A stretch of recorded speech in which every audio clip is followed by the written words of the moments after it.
Good morning student, I hope you are well. जैसे कि आप लोगों की दो पेज की रीडिंग है वो पिछली वीडियो में कंप्लीट हो गई है, तो आज से न्यू पेज की रीडिंग स्टार्ट की जा रही है। चलिए रीडिंग स्टार्ट करते हैं। Public and the private health care services. From the above the story you must be have understood that we roughly divided the various health facilities into two categories: a public health service and the private health facilities। देखिए पहले topic पे head करते हैं, पहले public health service पे।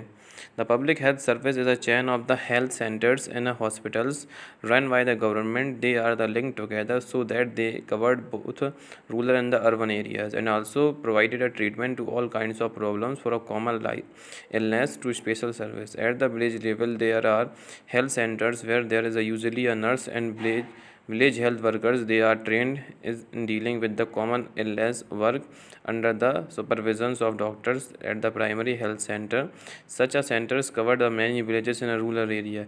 At the district level, district hospital that also surprises all the health centers. Large cities have many government hospitals, such as the one of the Aman was taken and also specialized the government hospital such as the open हाकिम Sheikh story. देखिएगा कि जो हमारे देश में है जो health facilities हैं उनको दो पार्ट्स में डिवाइड किया गया है। एक पब्लिक हेल्थ सर्विस है और एक प्राइवेट हेल्थ सर्विस है।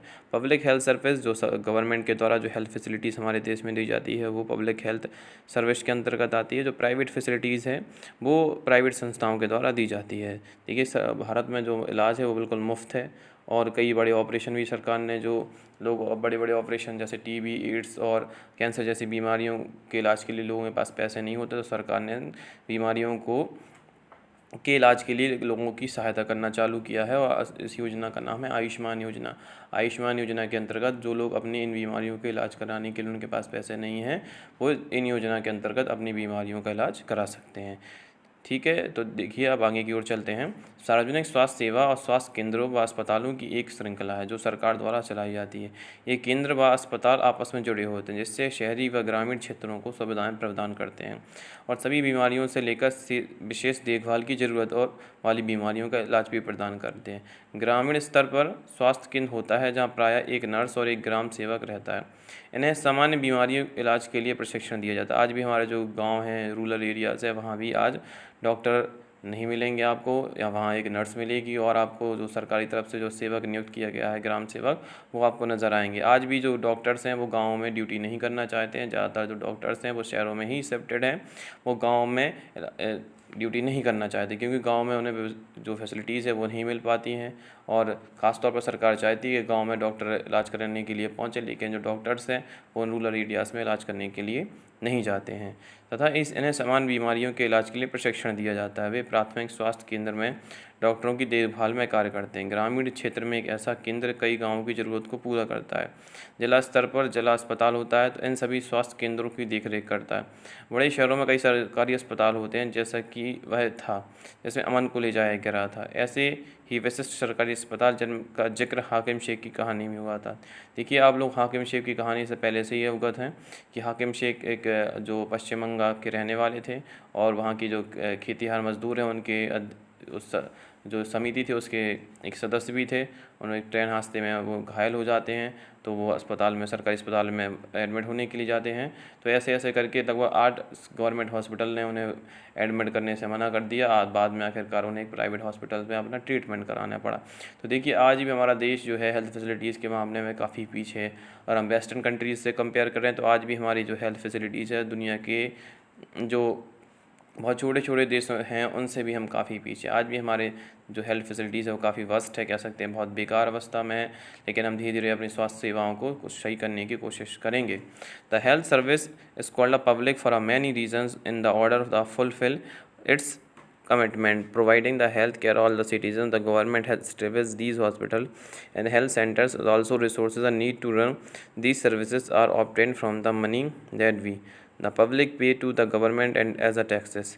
Hence such facilities are meant to for everyone. One of the most important aspects of the public health system is that the meant to provide a quality health care services either free or the low cost so that even the poor can seek the treatment. Another important function of the public health is to take actions prevent the spread of the diseases such as TB, malaria, jaundice, cholera.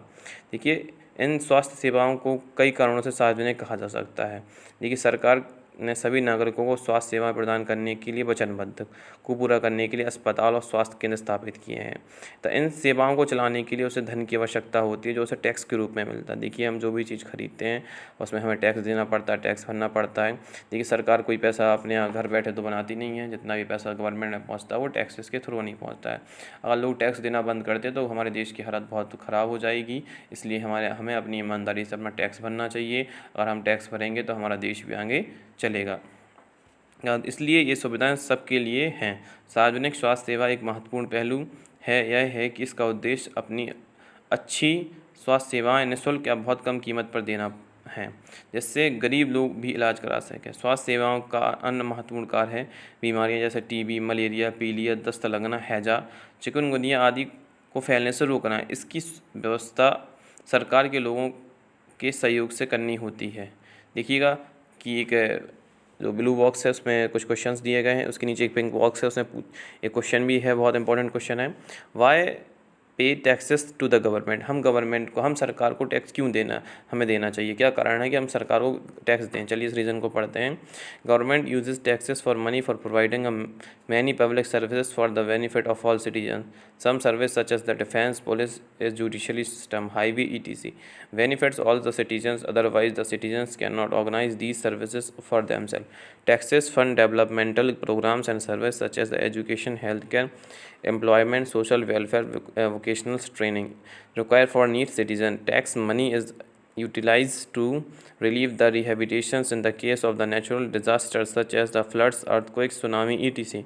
Space, nuclear, and missile program also funded from the revenue collected as a tax. Government provides some services especially for the poor who cannot afford to purchase them from the market. One example is the healthcare. Can you give an other examples? सरकार जो tax से प्राप्त धन का उपयोग विभिन्न प्रकार की सार्वजनिक सेवाओं को मुहैया कराने में खर्च करती है, जिससे सभी नागरिकों को फ़ायदा होता है। जैसे कि सरकार जो टैक्स कमाती है वो देश की रक्षा के लिए, जैसे पुलिस हो गई, न्यायिक व्यवस्था को, राजमार्ग बनाने के लिए, हाईवे बनाने के लिए, और कुछ सेवाओं से सभी नागरिकों को लाभ होता है। अन्यथा इन सेवाओं की व्यवस्था स्वयं नागरिक नहीं कर सकते हैं। करों से ही कुछ विकासात्मक कार्यक्रम एवं सेवाएँ होती हैं, जैसे शिक्षा। देखिए, हमारे देश में एजुकेशन फ्री है, तो जो टैक्सेस लगते हैं, जो टैक्सेस चुकाए जाते हैं लोगों के द्वारा, इससे ही संभव हो पाया है कि जो गरीब बच्चे हों उन तक शिक्षा फ्री में पहुंची है। जो जैसे कि शिक्षा, स्वास्थ्य, रोजगार, सामाजिक कल्याण, व्यावसायिक प्रशिक्षण इत्यादि जरूरतमंद नागरिकों को लाभ मिलते हैं। करों से प्राप्त धन का उपयोग कुछ प्राकृतिक आपदाओं जैसे बाढ़, भूकंप, सुनामी आदि मामलों में राहत एवं पुनर्वास के लिए भी किया जाता है।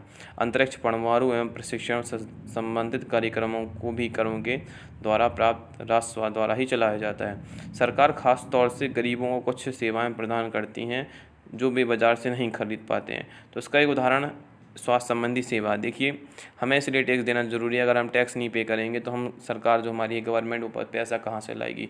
जब हम टैक्स पे करेंगे तो सरकार हमें कई तरह की सरकारी सुविधाएं, फैसिलिटीज़ अवेलेबल कराएंगी। देखिएगा, सरकार जब हम टैक्स पे करेंगे तो हमारी अच्छी सड़कें बनाई जाएंगी, हमारे लिए अच्छे हाईवेज़ डेवलप किए जाएंगे, हमारे लिए अच्छे हॉस्पिटल्स डेवलप किए जाएंगे, हमारे रूरल एरियाज़ को पूरी तरीके से डेवलप किया जाएगा। तो देखिए, हमें अपनी टैक्स की चोरी नहीं करनी चाहिए, हमें ईमानदारी से अपना टैक्स पे करना चाहिए, क्योंकि सरकार इससे कई तरह के जो लोगों के लिए, गरीब लोगों के लिए है कार्यक्रम चलाती हैं, जिससे गरीब लोगों की जो पूर्ति की जा सके और हमारे देश में डेवलपमेंट हो सके, डेवलपमेंट ग्रोथ भी हो सके। चलिए आगे की ओर बढ़ते हैं। इस डायरिया आगे डिहोरास, chikungunya and etc. This has to the organized by the government with the as participations of the people.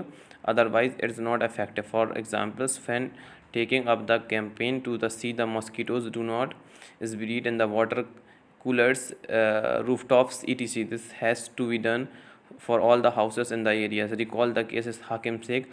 Would you like to know the court said in this case? देखिए, उदाहरण के लिए मच्छरों को पैदा होने से रोकने के अभियान को सफल बनाने के लिए सुनिश्चित करना पड़ेगा कि क्षेत्र में सभी लोग अपने कूलरों व घरों की छतों इत्यादि पानी को एकत्र ना होने। देखिए अब देखिए बरसात का मौसम आने वाला है, तो हमारी छतों में, कूलरों में और आदि नालियों में पानी इकट्ठा हो जाता है, जिससे मॉस्किटो पैदा हो जाते हैं। मॉस्किटो जो है आगे जाके हमें मलेरिया जैसी बीमारियां फैलाते हैं और कई लोगों की मलेरिया से मौत भी हो जाती है। तो ये बहुत खतरनाक बीमारी है। आज भी जो मलेरिया जैसी बीमारियां हम अपने देश से ख़त्म नहीं कर पाए हैं। देखिए जो हमारा जो पड़ोसी देश है श्रीलंका, वो पूर्णतः मलेरिया से मुक्त हो चुका है।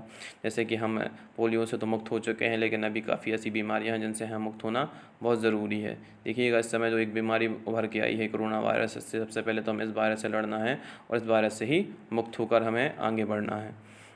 आगे की ओर बढ़ते हैं। The government must be is safeguard to the rights the life of every person. The court said that is difficulty that the Hakim Sheikh to face the could have cost him his life. The hospital cannot provide timely medical treatment to a person. It means that the protection of the life is not being given. The court is also said it was the duty of the government to provide the necessary health service, including a treatment in emergency situation. Hospitals and the medical staff must fulfill their duty of providing the necessary treatment. Hakim Sheikh was denied treatment is a various government hospital. Therefore, the court asked the state government to give him money that he had spent on the treatment. कि हाकिम हमारे संविधान के अनुसार लोगों के हित को सुनिश्चित करना और सबको स्वास्थ्य सेवाएं प्रदान करना सरकार का प्राथमिक कर्तव्य है। देखिए हमारे गवर्नमेंट का जो है प्राथमिक कर्तव्य है वो हेल्थ फैसिलिटीज़, वो भी सभी लोगों को हेल्थ फैसिलिटी पहुंचाना, चाहे वो गरीब हो चाहे वो अमीर हो। देखिए सरकार हर व्यक्ति को के जीवन के आधार की रक्षा करनी है। देखिए सरकार गवर्नमेंट है वो सभी लोगों के जीवन की अधिकार की रक्षा करती है। अदालत ने कहा कि हाकिम, देखिए घटना हुई थी हाकिम शेख की, चलिए उसमें कोर्ट केस किया गया था, उसका निर्णय आ गया है, तो चलिए इसमें क्या लिखा पढ़ते हैं। अदालत ने कहा कि हाकिम शेख को जिन कठिनाइयों से गुजरना पड़ा उसमें उनकी जान भी जा सकती थी। यदि कोई अस्पताल समय पर व्यक्ति को इलाज नहीं प्रदान कर पाता तो इसका तात्पर्य है कि उसके जीवन की सुरक्षा नहीं दी जा रही है। अदालत ने यह भी कहा कि सरकार का कर्तव्य है कि वह मरीजों को आवश्यक स्वास्थ्य सेवाएं दे, जिसमें आकस्मिक इलाज की सुविधा भी सम्मिलित हो। अस्पताल और उनके स्वास्थ्य संबंधी कर्मचारियों को आवश्यक इलाज प्रदान करने की जिम्मेदारी पूरी करनी चाहिए।